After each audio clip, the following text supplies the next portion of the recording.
చిన్న పిల్లలకు గానీ, పెద్దవాళ్ళకి గానీ వేడి చేసేటప్పుడు పొత్తి కడుపులో నొప్పొస్తుంది కదండీ! అలాంటప్పుడు ఒక గ్లాసు నీరు ఇలాగా వేడి చేసి, తర్వాత చిన్న పటిక పంచదార ముక్క వేసి స్టవ్ ఆఫ్ చేసేసుకోవాలి. పటిక పంచదార కరిగిన తర్వాత వడపెట్టుకొని గోరువెచ్చగా తాగాలి.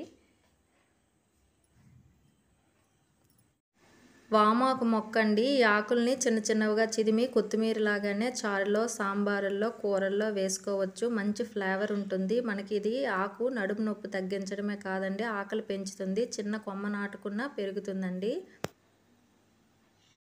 మనకి గొంతు నొప్పొచ్చేటప్పుడు మనం కొంచెం గోరువెచ్చని నీటిని తీసుకోవాలి. అలాగే ఆ నీటిలో ఉప్పును కలిపి మనం గార్గిలింగ్ చేయాలండి. అంటే నోట్లో పోసుకొని నీరు గొంతు వరకు వెళ్ళాక గులకరించి బయటికి ఉమ్మేయాలి.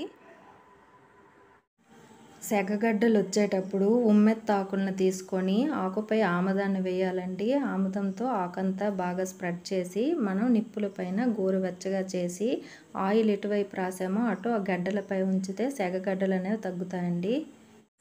దగ్గు ఎక్కువగా వస్తూ ఉన్నట్లయితే లవంగాలను తీసుకొని, పిల్లలైతే 2, పెద్దవాళ్ళైతే 3 లవంగాల్ని నోట్లో వేసుకొని నమలకుండా బుగ్గన పెట్టి ఆ రసాన్ని మింగుతూ ఉన్నట్లయితే దగ్గు చాలా తొందరగా తగ్గుతుందండి. కొంతమందికి పళ్ళు పసుపుగా ఉంటాయండి. అవి తెల్లపడాలంటే వారానికి 2 సార్లు బ్రష్ పేస్ట్‌కు బదులుగా ఉప్పును తీసుకొని మన పళ్ళు, దంతాలు అన్నింటికి బ్రష్‌తో నెమ్మదిగా రుద్దుతూ 1 నిమిషం పాటు బ్రష్ చేసి గోరువెచ్చని నీటితో నోరు పుక్కలించి ఆ నీటిని ఉమ్మేయాలండి.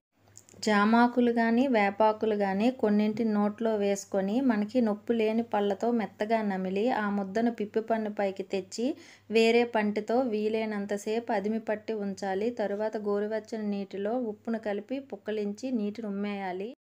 చెక్కు తీసిన అల్లం ముక్క, నిమ్మ చెక్క, ఉప్పు తీసుకోవాలి. అల్లం మెత్తగా దంచి గోరువెచ్చని నీటిలో దంచిన అల్లం, ఉప్పు, నిమ్మ చెక్కని పిండి ఆ నీటిని 2 నిమిషాలు బాగా కలపాలండి. స్ట్రెయినర్‌తో నీటిని వడపోసి ఆ నీటిని తాగితే వికారం, పైత్యం తగ్గుతాయి.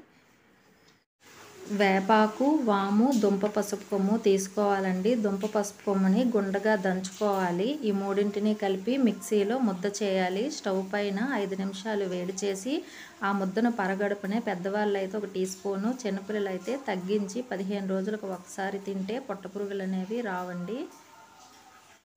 కరక్కాయ పొడి దగ్గును బాగా తగ్గిస్తుందండి. ఇది స్టవ్ పైన మాడకుండా 2 వైపులా కాల్చి ముక్కలుగా చేసి చిన్న ముక్కను నోట్లో వేసుకొని నమలకుండా రసాన్ని మింగుతున్నట్లయితే పొడి దగ్గు వెంటనే తగ్గుతుందండి.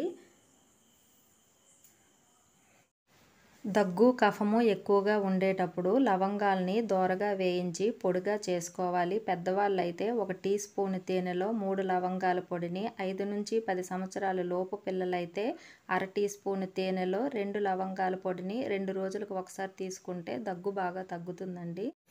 కఫం మనకు తగ్గటానికి ఉదయం బ్రష్ చేసిన తర్వాత మనం మంచినీటిని వేడి చేయాలండి. టీ, కాఫీలు ఏ వేడిగా అయితే తాగుతామో అదే వేడిగా మంచినీరు చేసి మాటికి తాగుతూ ఉంటే కఫం గొంతు వరకు వస్తుంది, బయటికి ఉమ్మేయాలి.